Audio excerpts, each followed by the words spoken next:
عزیزان گرامی، اللہ رب العزت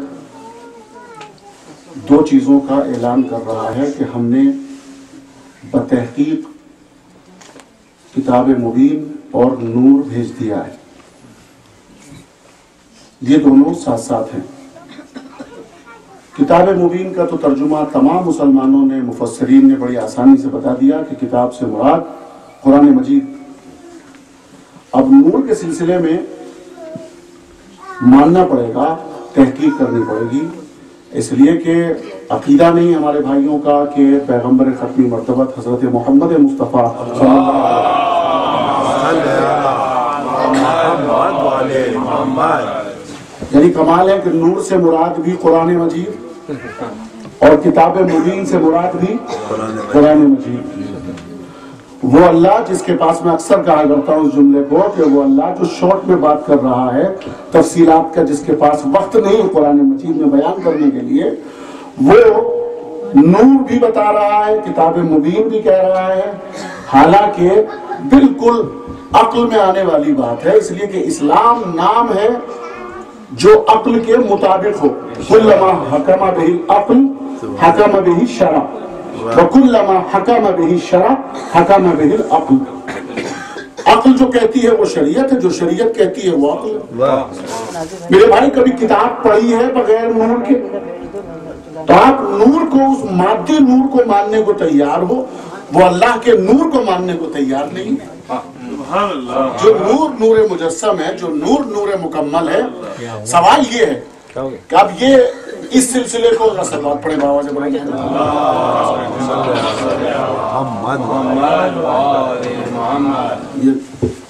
نور سے چڑھ ہے نا اصل میں، بابا سے بڑھیں صلوات پڑھیں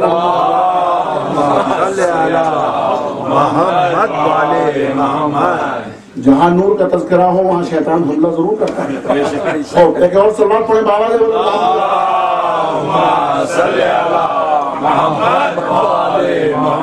دیکھیے آسان ترجمہ کر رہا ہوں خلاصے کے طور پر، کتاب سے مراد قرآن مجید اور نور سے مراد علی ابن ابی طالب علیہ السلام۔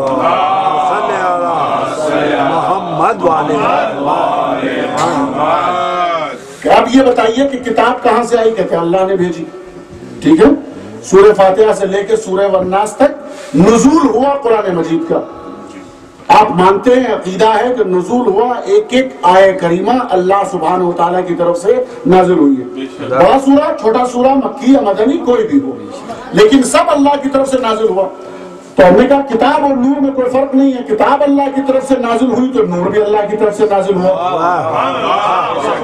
نور کو بھی تو مانیے نا، منزل نزول میں جہاں آپ کتاب کو مان رہے ہیں، وہاں منزل نزول میں نور کو بھی نزول میں مانیے۔ کہنے لگے یہ بات سمجھ میں نہیں آتی، میں نے کہا آپ کی بات مجھے سمجھ میں نہیں آتی، ذرا سا انصاف کریں، مجھے آپ بتائیں کتاب کو نازل ہوتے ہوئے آپ نے دیکھا؟ میں کیا کہہ رہا ہوں، توجہ کریں ذرا سا۔ کتاب کو نازل ہوتے ہوئے آپ نے دیکھا؟ قرآن مجید کو نازل ہوتے ہوئے آپ نے دیکھا؟ کوئی سورہ اترتے ہوئے دیکھا؟ سب سے چھوٹا سورہ، سورہ کوثر، اس کو اترتے ہوئے دیکھا؟ کہتے نہیں۔ آپ کے ابا حضور نے دیکھا قرآن اترتے ہوئے؟ نہیں دیکھا۔ دادے ابا نے دیکھا؟ ننیال میں، ددیال میں کسی نے دیکھا؟ نہیں دیکھا۔ تو جس کو اترتے ہوئے نہیں دیکھا اس کا یقین ہے، جملہ سنیے گا، جس کو اترتے ہوئے نہیں دیکھا، نازل ہوتے ہوئے نہیں دیکھا، اس کا یقین ہے کہ اللہ کی طرف سے نازل ہوا۔ اور جس کو سب نے دیکھا، آج تک کعبے میں نشانی ہے۔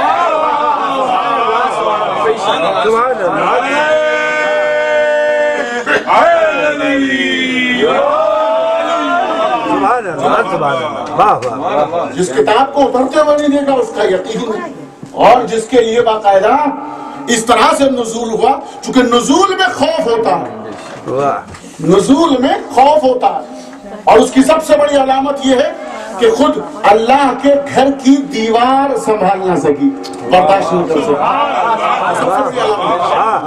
اور مولا کائنات جبکہ ابھی شکم مادر میں ہیں، کمال قسم خدا کی یہ باب ہے الکلام یجر الکلام، جب آپ قرآن مجید سے بی بی کا تذکرہ سنتے ہیں تو اس میں ایک لفظ ملتا ہے کہ بی بی نے اپنے اعتبار سے جتنی بھی دعائیں کی ہیں اس میں یہ بھی معلوم نہیں تھا، قرآن ہے یہ بھی معلوم نہیں تھا کہ آنے والا بیٹا ہے یا بیٹی۔ جناب مریم کی اماں کی بات کر رہا ہوں میں، اور نظر مان لی نظر ہمارے یہاں ہوتی ہے تو کہتے ہیں ان کے یہاں پتہ نہیں شیعوں میں کیا کہاں سے نظریں آ گئی. قرآن میں پہلے سے موجود ہے نظر کا سلسلہ, کتنا پہلے سے موجود ہے. تو ان کو یہ نہیں معلوم, اس لیے کہ نظر مانی, اور نظر مانی بیٹا سمجھ کر اور ہوئی بیٹی. میں کیا کہہ رہا ہوں, لیکن فاطمہ بنت اسد کو ملاحظہ فرمائیں, شکم اقدس کو جب جدار کعبہ سے مس کیا تو آپ عجیب جملہ فرما رہی ہیں. کیا فرما رہی ہیں؟ پروردگار میں انی مؤمنتن, آمن تو نہیں کہا, میں تجھ پر ایمان لے آئی. کیا کہتی ہے؟ مؤمنتن. اس میں فاعل کا صیغہ استعمال کیا جو دوام پر دلالت کرتا ہے. بہت توجہ سنیں, میں جب سے ہوں تب سے تجھ پر ایمان رکھتی ہوں. آمن تو نہیں کہا, ماضی کا صیغہ استعمال نہیں کیا. صاحبان عقل و فہم کا مجمع ہے, آمن تو نہیں کہا ہے. بہار الانوار کی 35ویں جلد علامہ مجلسی علیہ الرحمہ خطبہ جناب فاطمہ بنت اسد کو نقل فرماتے ہیں, اور اس میں یہ جملے ہیں جس سے میں پڑھ رہا ہوں. توجہ فرمانے کیا فرماتی ہے؟ انی مؤمنۃ, میں تجھ پر جب سے ہوں تب سے ایمان رکھتی ہوں. پھر اس کے بعد ایک اور جملہ فرماتی ہے, وَإِنِّي مُوقِنَةٌ, جب سے میرا وجود ہے تب سے تجھ پر یقین ہے. کس بات پر یقین ہے؟ کس بات پر یقین ہے بی بی؟ تو آپ فرماتی بڑا عجیب جملہ, تب سے یقین ہے اس بات کے اوپر کہ تو اپنے گھر میں آیت کبریٰ کا نزول کرے گا. نہج البلاغہ میں مولا کائنات علی بن ابی طالب ارشاد فرماتے ہیں کہ میں آیت کبریٰ ہوں. ماں اور بیٹے کے دونوں جملوں کو ملائیں تو آیت کبریٰ پہلے سے ثابت ہے.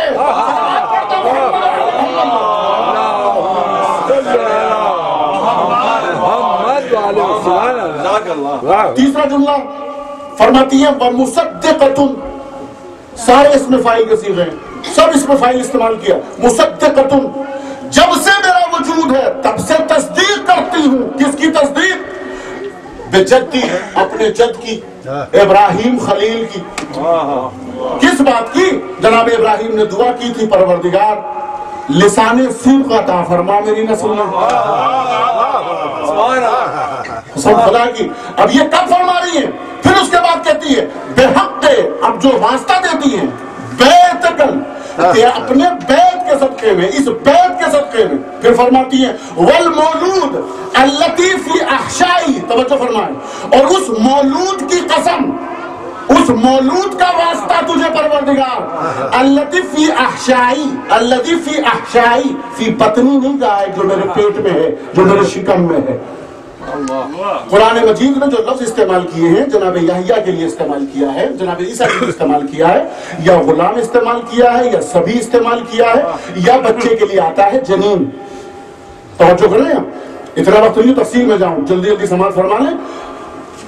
سبھی, غلام اور جنین, مگر تینوں لفظ استعمال نہیں کیے بی بی نے. کیا فرمایا؟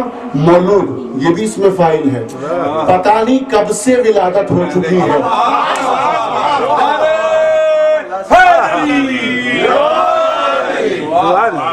یہ معلوم ہی نہیں کب ولادت ہوئی, آج ظہور ہونے والا ہے. والمولود الذی فی احشائی, احشائی کا مطلب کیا ہے؟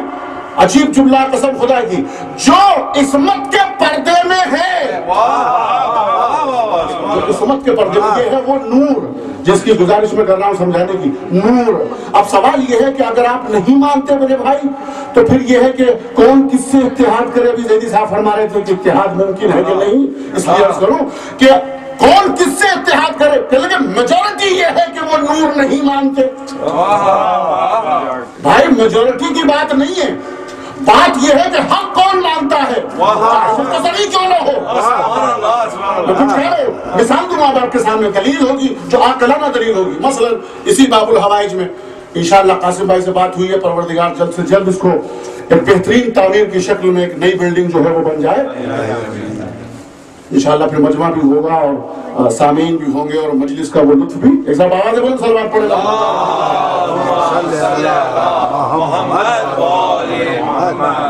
مثلا اس باب الحوائج میں فرض کریں 100 بلب جل رہے ہیں, توجہ سنیے گا, 100 بلب جل رہے ہیں اور اچانک ایک ایک کر کے 99 بلب جو ہیں وہ بجھ گئے, ایک بلب جلتا رہ گیا. تو میں نے فوراً کہا کہ اقبال بھائی بجلی چلی گئی. کہنے لگے مولانا سوری یہ نہیں کہہ سکتے آپ بجلی چلی گئی, الیکٹریسٹی ہے. بہت توجہ کر. میں نے کہا نہیں بجلی نہیں ہے, دیکھ لے رہے آپ 1 سے لے کے 99 بلب بجھ گئے. تو لوگ کہنے لگے کہ جو ایک جل رہا ہے یہ دلیل ہے اس بات کی کہ بجلی ہے. میجورٹی یہ بتا رہی ہے کہ بجلی نہیں ہے. میجورٹی کا سوال نہیں ہے, یہ منزل نور ہے.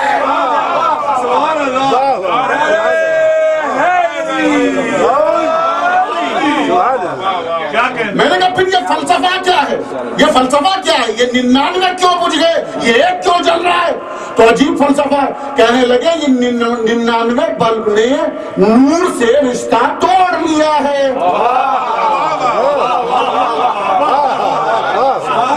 جس نے رشتہ نور سے توڑ لیا وہاں تاریکی آ گئی ہے.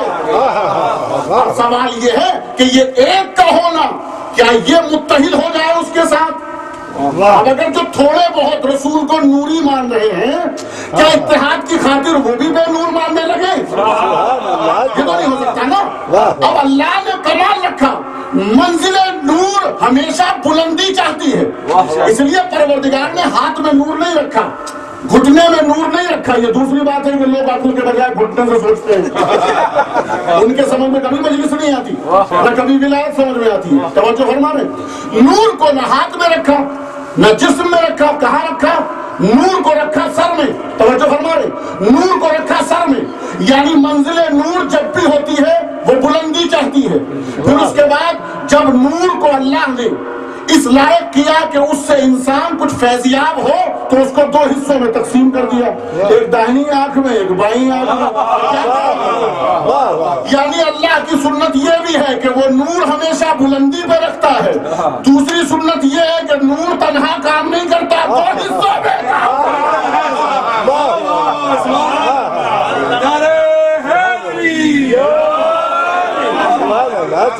میں نے کہا اس نور کے ماننے کو تیار ہو کہ اس نور کے 2 حصے ہیں, ایک داہنی آنکھ میں ایک بائیں آنکھ میں.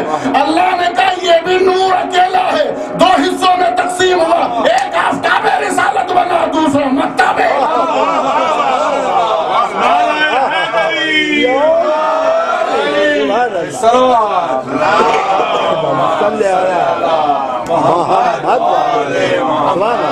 نور کی منزلوں کو پروردگار رب العزت نے سمجھایا, اور اسی لیے ہر مقام پر پیغمبر سے لے کے یہ سلسلہ چلا. علی نور, حسن نور, حسین نور, عابد نور, باقر العلوم نور, اور یہ سلسلہ 11ویں تک پہنچا. قسم خدا کی. اور پھر وہ منزل کہ ایسا دور خطرناک کہ جس میں پوری حکومت لگی ہوئی ہے. کیا وجہ ہے امام حسن عسکری علیہ السلام کو ہر وقت زندان میں رکھنے کی؟ کیا وجہ ہے محبوس کرنے کی؟ جو نور مجسم ہے اس کو محبوس کرنے کی ضرورت کیا ہے؟ اس کو ہمیشہ قید خانے میں کیوں رکھا جا رہا ہے؟ جس کو وطن میں نہیں رہنے دیا, توجہ فرمانا, جس کو وطن میں نہیں رہنے دیا, مدینے سے نکال لیا, سامرہ میں موجود ہے, اور پھر بھی جیل میں کیوں؟ بھئی آپ کے نظر میں ہے, باقاعدہ حکومت نظر کیے ہوئے ہے, چاروں طرف فورس آپ کی ہے, حکومت آپ کی ہے, طاقت آپ کی ہے, پھر کیوں بند کیے ہوئے ہیں؟ بچوں سے جدائی کیوں؟ اس لیے کہ سب کو پیغمبر کی حدیث معلوم ہے, یہ نور 12ویں تک پہنچے گا. ان کی طاقت یہ تھی, قوتیں انہوں نے استعمال کی کہ 12واں پیدا نہ ہو, مگر اللہ نے آواز دی, ہم جسے لاتے ہیں, ہم جسے وجود دیتے ہیں, اسے کوئی روک نہیں سکتا. کل موسیٰ کے لیے فرعون نے اتنی کوششیں کر لی, 70,000 بچے قتل کر دیے, مگر جب ہم نے ارادہ کر لیا تو موسیٰ کو پیدا بھی کیا, ہم نے آواز دے دی, اگر تم مقابلے پر آؤ گے تو یاد رکھو در تمہارا ہوگا, گھر تمہارا ہوگا, گود تمہاری ہوگی, پلے گا میرا موسیٰ. اور اسی طرح سے 11ویں امام کے سلسلے کو کہ 255 تک کمال ہے, 255 تک, کبھی اس جیل میں, کبھی اس قید خانے میں, کبھی اس نظر پہ, کبھی وہاں. لیکن ایک سلسلہ ملا, جب تھک گئے, آزادی ملی اور ادھر رہا ہوئے, اور 256 میں ہمارا امام زمانہ اجل اللہ تعالی فرجہ محمد والے محمد. وقت کے امام پر اتنی سی صلوات. اللہم صلی علی محمد والے محمد. 256 میں آپ کی ولادت باسعادت ہوئی. اور بس یہ جملہ کہہ کر تاریخی مجلس کا ایک جملہ ہے 256. یہ نور کے اوپر مجلس پڑھ رہا ہوں. نور کے عدد نکالیے. نون کے 50, واو کے 6, رے کے 200. کتنے ہو جاتے ہیں؟ 256. 256 میں آپ کی ولادت باسعادت ہوئی ہے. نور کے عدد بھی 256 ہوتے ہیں. اور عزیزوں نار اور نور کے درمیان میں اگر عدد کو ملائیں گے تو صرف 5 کا فرق ہے. 5 نار میں اگر ملا دے تو وہ بھی نور بن جاتا ہے. اور ان 5 کو نکال دو. اگر یہ پنجتن کا سلسلہ نہ رہے تو ہر چیز نار بن جاتی ہے.